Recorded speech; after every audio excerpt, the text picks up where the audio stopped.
ابلیس نے تکبر دکھایا، یہ بھی اسی آیت میں ہے کہ تکبر، اور تکبر اللہ تعالیٰ کے نزدیک سب سے بری چیز ہے کہ نہیں، میں تو آگ سے بنا ہوا ہوں اور یہ تو مٹی سے بنا ہوا ہے، میں کیسے یہ کروں۔ تکبر کا جو گناہ ہے وہ اتنا بڑا ہے کہ جیسے کہ اگر اونٹ ایک سوئی کے اس کے منہ سے جائے، اور یہ میں نہیں کہہ رہا ہوں، یہ قرآن شریف میں ہے اس کا ذکر، سورہ الاعراف کی 40ویں آیت۔ اللہ تعالیٰ نے ہمیں ایک لقب دیا ہے، خلفائے فی الارض، سورہ یونس میں بھی ہے اس کا ذکر۔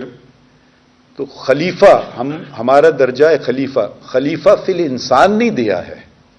اگر آپ دیکھیں جو کہ ہمارے کچھ طبقات ہیں لوگوں کے، وہ ہمیشہ اپنے آپ کو خلیفہ فی الانسان بنا کر کے پیش کرتے ہیں اور آپ پہ حاوی ہونے کی کوشش کرتے ہیں۔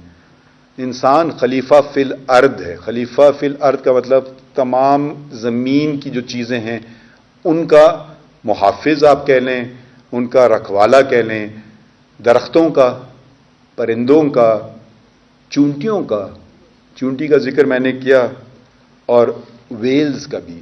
ویلز کا اردو میں لفظ میں نے جب دیکھا تو لکھا تھا ویل، تو میں پتہ نہیں شاید کوئی اور بہتر لفظ ہو، اور ویل چونٹی کا بھی ذکر ہے قرآن شریف میں اللہ تعالیٰ نے، اور ویل کا بھی ذکر کیا اللہ تعالیٰ نے۔ اور آپ کو جیسے بہتر پتہ ہے حضرت یونس علیہ السلام کا ذکر ہے، جس کو ویل نے ان کے پیٹ میں چلے گئے تھے اور پھر ان کو باہر پھینکا تھا۔ ذُنُّون، مطلب وہ ذُنُّون کے نام سے کہا گیا ہے۔ تو اللہ تعالیٰ نے ہمیں خلیفہ فی الارض کیوں بنایا؟ یہ اللہ تعالیٰ خود ہی بتا دیتے ہیں کہ لِنَنظُرُ کیف تعملون، کہ میں دیکھوں گا کہ تمہارے اعمال کیسے ہیں۔ خلیفہ فی الارض کے متعلق بات ہو رہی ہے۔ خلیفہ فی الارض کا مطلب آپ تمام چیزیں جو ہیں، جانور چیزیں، پہاڑ دریا بھی، آپ ان کی حفاظت کر رہے ہیں، یا آپ اپنے دریاؤں میں کچرا، سیوریج، فضلہ پھینک رہے ہیں، تو آپ اس کو ایک پاک چیز کو ناپاک بنا رہے ہوں۔ ایک شاعر، ویسٹرن پوئٹ شاعر نے کہا، قرآن شریف جب اس نے پڑھا تو اس نے کہا دس از دا بک آف نیچر، مطلب یہ ایک وہ شخص ہے جو مسلمان نہیں ہے، اس نے کہا کہ اس میں کیا ملا، دس از دا بک آف نیچر۔ ہم قرآن شریف کو اس طریقے سے تو نہیں دیکھتے ہیں کہ it is a book of nature. کسی نے حساب لگایا کہ تقریباً 1/6 آف دا قرآن یا 1/8 of the Quran sub nature سے متعلق ہے۔ قرآن شریف کی آیتیں کے نام چیزوں پہ، مخلوق چھوڑ اللہ تعالیٰ کی مخلوق پہ ہیں۔ چونٹی، اللہ تعالیٰ، ہم قسم کھاتے ہیں اللہ تعالیٰ کی۔ اللہ تعالیٰ کس کی قسم کھاتا ہے؟ التین والزیتون، مطلب آپ سوچئے تو اللہ تعالیٰ کس چیز کی کیا قدر کر رہے ہیں جس کی ہم قدر نہیں کر رہے ہیں۔ اور یہ ہمیں ایک سبق دیا جا رہا ہے قرآن شریف میں کہ آپ ان چیزوں کی قدر کریں۔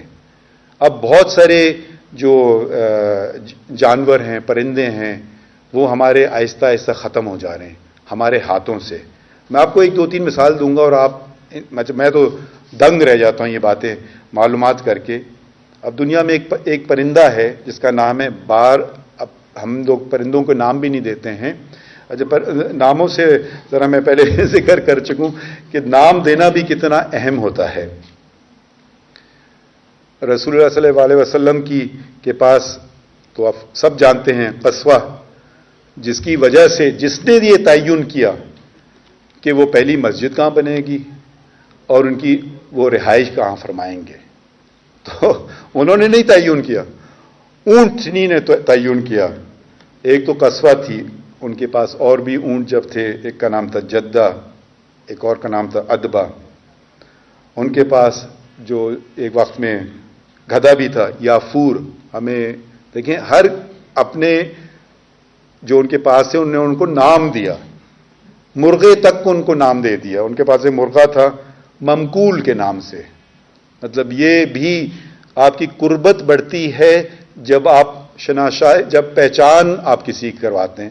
اب آپ سب لوگ بیٹھے ہیں، سچ پوچھیے میری آپ میں قربت نہیں ہے. جب میں کہوں گا اچھا محمد ادریس، اچھا وہ والا جو اس دن گیا تھا، تو میری جان پہچان بھی ہوگی، شناسائی بھی ہوگی، اور پھر میری قربت بھی بڑھے گی. ایسے سچ پوچھیے تو وہ قربت نہیں ہوتی، جب شناسائی ہوتی اس سے قربت بڑھتی ہے. تو ہر چیز کا نام دیا گیا تھا. اب ایک پرندہ ہے جو کہ اس پہ اگر آپ غور کریں تو میں تو مطلب مجھے وہ کچھ سمجھ نہیں آتا ہے. اس کا نام ہے بار ٹیلڈ گوڈوٹ. یہ ایک چھوٹا سا پرندہ ہے، اور اس کی کیا خصوصیت ہے، اب ٹیکنالوجی اتنی بڑھ گئی ہے کہ سیٹلائٹ کا ایک ٹیگ لگایا ہے اس پرندے پہ، اور یہ پرندہ اڑا الاسکا سے لے کر کے تسمینیا جو آسٹریلیا کا ایک حصہ ہے. یہ 13,560 کلومیٹر 11 دن 1 گھنٹے میں بغیر رکے بغیر کھائے یہ کیا. اور یہ فلوک نہیں ہے، یہ مائگریٹری پیٹرن ہے. آتا ہے پھر واپس جاتا ہے یہی پرندہ. اب آپ ذرا سوچئے 13,560. مجھے آج جو دعوت ملی مجھے لوکیشن میپ بھیجا گیا، پھر بھی نہیں سمجھ آیا، پھر بھی تھوڑے سا دیر ہو گئی، آگے پیچھے ہم غلط ہو گئے. یہ پرندے کا لوکیشن میپ کہاں ہے؟ اس پرندے، اور یہ دن رات اڑ رہا ہے، رک رہا کہیں نہیں ہے. اور اس پرندے میں وہ کیا ہوتے ہیں، ویب فیٹ نہیں ہے جیسے کہ بطخوں میں ہوتے ہیں کہ وہ پانی میں لینڈ کر سکے، کیونکہ زیادہ تر راستہ پانی کا ہے. تو اگر یہ پانی میں اترے گا تو ڈوب جائے گا. تو انہوں نے سیٹلائٹ انہیں دیکھا کہ یہ چلتا ہے، کہیں نہیں رکا، کوئی خوراک نہیں لی، اور اڑتا اڑتا اڑتا 13,580 ایک طرف کا راستہ، اور پھر یہ واپسی کا راستہ بھی ہے. اس سے بھی زیادہ جو راستہ طے کرتا ہے پرندہ، مگر وہ رک رک کے کرتا کھاتا بھی ہے، وہ آرٹک ٹرن ہے، جو کہ کہتے ہیں کہ آرٹک سرکل سے جا کر کے انٹارکٹیکا تک 50,000 کلومیٹر. تو آپ یہ ذرا اندازہ لگائیے، اگر زیادہ سے زیادہ ہم امریکہ تک چلے جاتے ہیں تو وہ کوئی میرے خیال میں 16-15 ہزار کلومیٹر ہیں، اور 16 گھنٹے ایک ہوائی جہاز میں. اور اس کے متعلق بھی اسی لیے ہمارے پیغمبر نے چڑیا کا، آپ کو بچے کا واقعہ ہے کہ کسی صحابی نے لیا اور نے کہا واپس کرو، فوراً واپس کرو، کیونکہ اس کی ماں اس کو ڈھونڈ رہی ہوگی. تو یہ دیکھیے جانوروں سے رشتے کا مطلب ہے اللہ کی مخلوق سے رشتہ، کیونکہ یہ سب دعا گو ہیں. ترکیہ کا میں نے ذکر کیا، and I will just switch again to English for the benefit of His Excellency. One word which I love in the Turkish, phrase I love in the Turkish language is how they address a pregnant woman. Iki janla. I don't know if my pronunciation is correct. A person with two souls. Iki janla. It is so